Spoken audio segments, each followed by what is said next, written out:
Elections can be confusing when they go as planned, but when they end up in a tie here in the Hawkeye State, those problems can be amplified. That's what happened in Osceola during the mayoral race, where a tie eventually led the two mayor-elects to take the race to court. Local 5's Larissa Leone joins us in studio to tell us how they got there. Larissa.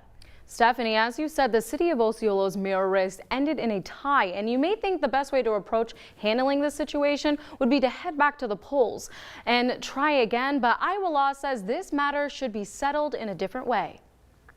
There are several ways to settle a tie, like rock, paper, scissors, or flipping a coin. But when Osceola's mayoral election ended in a tie, Communication Director for Iowa Secretary of State Paul Pate says the method used to decide who takes office wasn't much different than drawing a name out of a hat. Longstanding Iowa law, the way to determine a tie is the names are placed into a receptacle. It can be a candy dish, which was the case in Osceola, or a hat or something of that nature, and an impartial third party draws the name out of the hat, and that person is declared the winner. The choice was between incumbent Thomas Kedley and Matt Stoll, and by the luck of the draw, Matt Stoll was selected to be the mayor of Osceola. Things kind of cooled out after the name draw.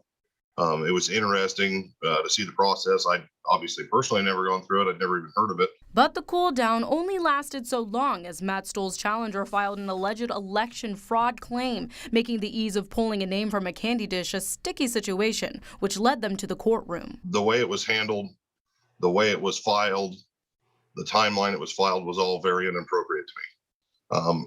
If you're going to make an allegation of voter fraud and you're going to say that you're going to contest an election, you do it quickly. During that court session, the judge ruled that due to the file not being presented 10 days after the result of the election, Matt Stoll would be sworn in as mayor of Osceola. I am excited to get moving forward as mayor. I reached out to incumbent Thomas Kedley and did not hear back. Voter fraud is still being investigated, but unless the results of the investigation presents evidence of voter fraud, Matt Stoll will be Osceola's mayor by the luck of the draw. Reporting live in studio, Larissa Leone, Local 5 News, we are Iowa.